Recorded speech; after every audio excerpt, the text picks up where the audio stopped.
Hello everybody, मेरा नाम है मिशेल। क्या आप यहाँ पर अपनी इंग्लिश सुधारने में कुछ मदद लेने आए हैं? तो फिर आप बिल्कुल सही जगह आए हैं। पर इससे पहले कि मैं आपकी मदद करूं, क्या आप मुझे बता सकते हैं कि इंग्लिश में मदद मांगने के लिए कैसे पूछते हैं? अगर आपने अभी इंग्लिश सीखनी शुरू ही की है, तो आप अक्सर मदद मांगने के लिए कहते होंगे, can you help me? Grammatically और मीनिंग वाइज ये सेंटेंस बिल्कुल सही है, पर इसके सिवा इंग्लिश में और बहुत नए नए तरीके हैं किसी से मदद मांगने के लिए। तो आइए आज के लेसन में मेरे साथ सीखिए different ways to ask for help on Learnix, जहां हम सीखते हैं इंग्लिश थ्रू हिंदी।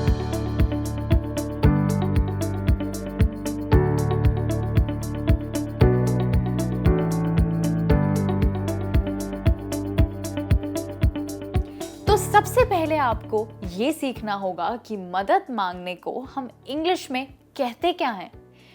मदद मांगने को इंग्लिश में कहते हैं आस्किंग फॉर हेल्प या फिर आस्किंग फॉर अ फेवर। तो देखते हैं पहला सवाल जिसे यूज करके आप इंग्लिश में मदद मांग सकते हैं।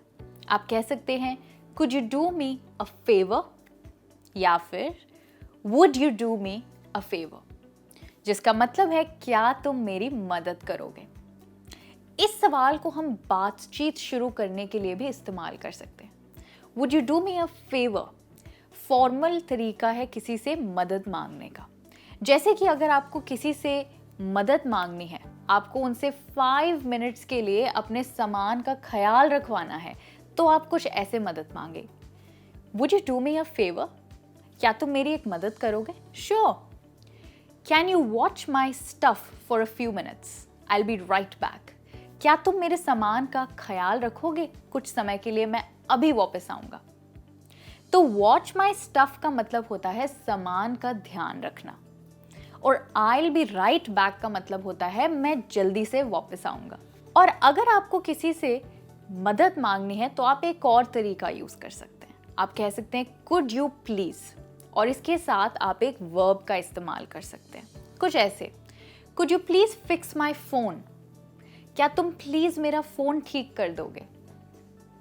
Could you please lend me a hand in lifting this? क्या तुम मेरा हाथ बटाओगे इसे उठाने में? कुड यू प्लीज के सिवा आप कुड यू पॉसिबली भी कह सकते हैं, और इसके साथ भी आप वर्ब का इस्तेमाल करेंगे। अगर आपको एक्सट्रीमली पोलाइट साउंड करना है तो आप कुड यू के बाद पॉसिबली लगाएगा। पॉसिबली का मतलब होता है अगर हो सके तो आप अपने सेंटेंस की शुरुआत कुड यू पॉसिबली के साथ वर्ब लगा के करेंगे। जैसे कि could you possibly call me later? अगर हो सके तो क्या तुम मुझे बाद में फोन कर सकती हो? Could you possibly work over time today? अगर हो सके तो क्या तुम थोड़ा ओवर टाइम कर दोगे आज? हमारा अगला सवाल है कुड आई आस्क यू, जिसको हम बोल सकते हैं कुड आई बॉदर यू या फिर कुड आई ट्रबल यू। तो यहाँ ट्रबल और बॉदर का मतलब है किसी को परेशान करना।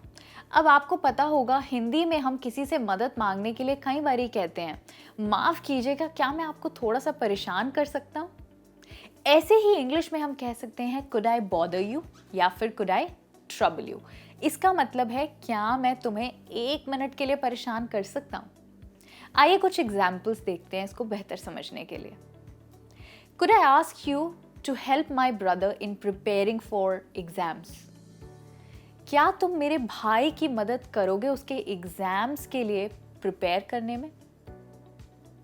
यही पूछने के लिए आप will you help my brother का भी इस्तेमाल कर सकते हैं, पर वह काफी डायरेक्ट और थोड़ा सा रूड साउंड करता है।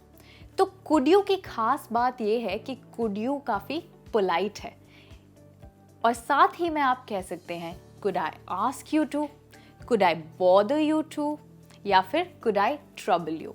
तो कुड के साथ आपके साथ बहुत सारे पोलाइट ऑप्शंस है किसी से मदद मांगने के लिए।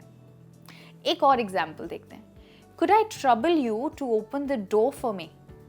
क्या तुम मेरे लिए दरवाजा खोल दोगे? अगर आपको रोजमर्रा की जिंदगी में किसी से छोटी सी मदद मांगनी है, जैसे सॉल्ट पास करना, ऐसी चीज के लिए भी आप कह सकते हैं वुड यू माइंड, और इसके साथ आप फिर से वर्ब का इस्तेमाल करेंगे। आप कह सकते हैं would you mind closing the window, क्या तुम खिड़की मेरे लिए बंद कर दोगे? या फिर would you mind cooking dinner tonight, क्या तुम आज रात खाना बना दोगे? एक और example, would you mind passing the salt, क्या तुम प्लीज सॉल्ट पास कर दोगे? हमारा अगला एग्जाम्पल है would you mind helping me on this project, क्या तुम मेरी इस प्रोजेक्ट पर थोड़ी सी हेल्प कर दोगे? Would you mind getting me a bottle of water from the kitchen, क्या तुम प्लीज मेरे लिए किचन से एक पानी की बॉटल ला दोगे?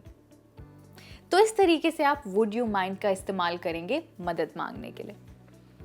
ऐसे बहुत बार होता है कि आपको मदद चाहिए पर आप किसी से मांगना नहीं चाहते हैं, तो ऐसी सिचुएशन में आप किसी से कह सकते हैं I could use some help, मैं कुछ मदद इस्तेमाल कर सकता हूँ।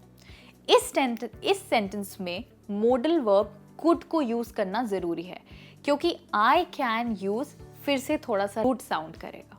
आप कह सकते हैं I could use your help for moving this furniture, मैं इस फर्नीचर को उठाने में आपकी मदद ले सकता हूं। आई could use your help with dinner, मैं डिनर बनाने में तुम्हारी कुछ मदद ले सकता हूं।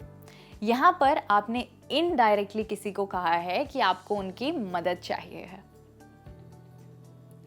आप I could use some help की जगह I could use a hand भी कह सकते हैं। इसके लिए आप कुछ ऐसे कहेंगे आई could use a hand in lifting these bags, मैं तुम्हारी कुछ मदद ले सकता हूं इन बैग्स को उठाने में।